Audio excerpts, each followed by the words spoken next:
time for book chat. This week, I thought I would focus on what's new and next. So get out your calendars because I'm going to be sharing some things you will definitely be looking forward to.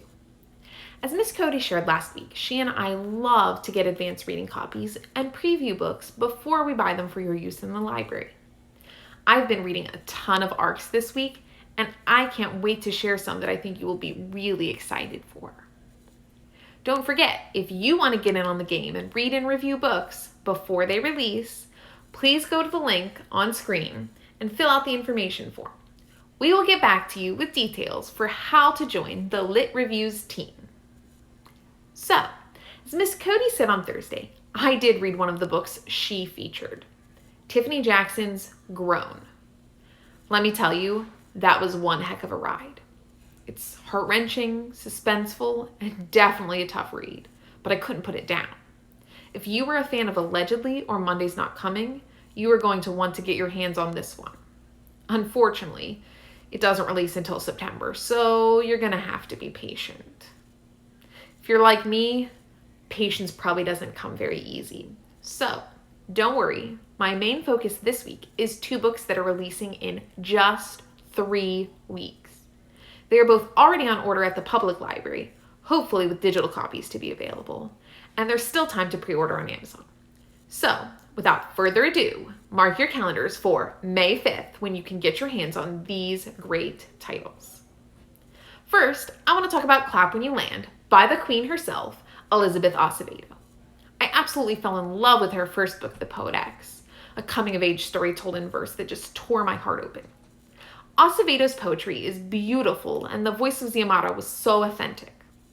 Acevedo's second novel, With the Fire on High, went down a different path. Written in prose, I especially connected to the character Imani through her love of the kitchen.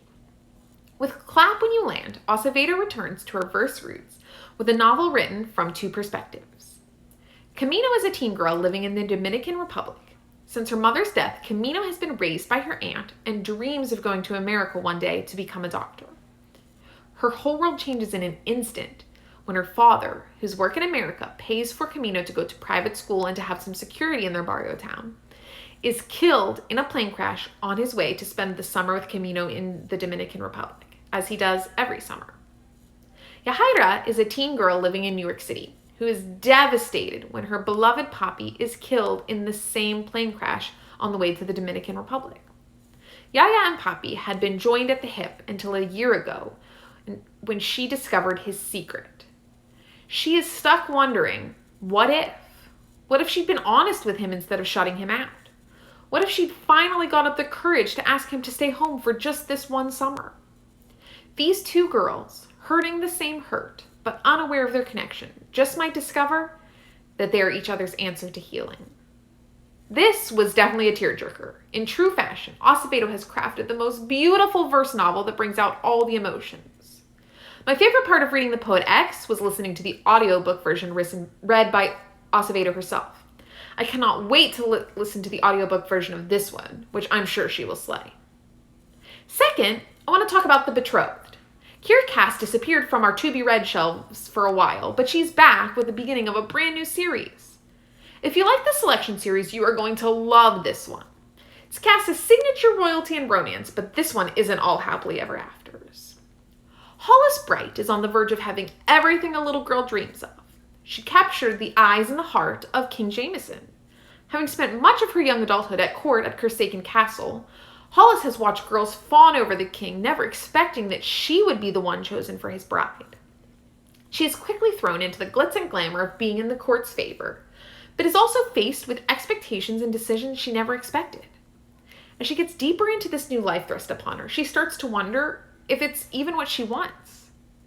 Choices get even tougher when a mysterious commenter catches her eye, and maybe her heart, in a way that Jameson never has. This was a fun read that many of you will really enjoy. I won't lie, I shed some tears, and the ending left me waiting on bated breath for a sequel. P.S. According to Variety, it's just been announced that the Selection is being adapted to film for Netflix. So, those are the books I wanted to share this week, but of course, I said I was bringing you lots of what's new and what's next, so I have one more piece of exciting news for you. Audiobook Sync has announced that they will once again be back with free audiobooks every week all summer. Starting April 30th, you can visit their site once a week to download 2 exciting books. The first week's selections are amazing and I can't wait. They will be offering Monday's Not Coming by Tiffany Jackson and The 57 Bus by Dashka Slater for free download. Check back every Thursday through July 29th to receive 2 new titles. If you need help, don't hesitate to reach out to Miss Cody or myself. Well, that's all I have for today. We look forward to holding some virtual library hangouts very soon. Stay tuned to Instagram and Google Classroom for all the details.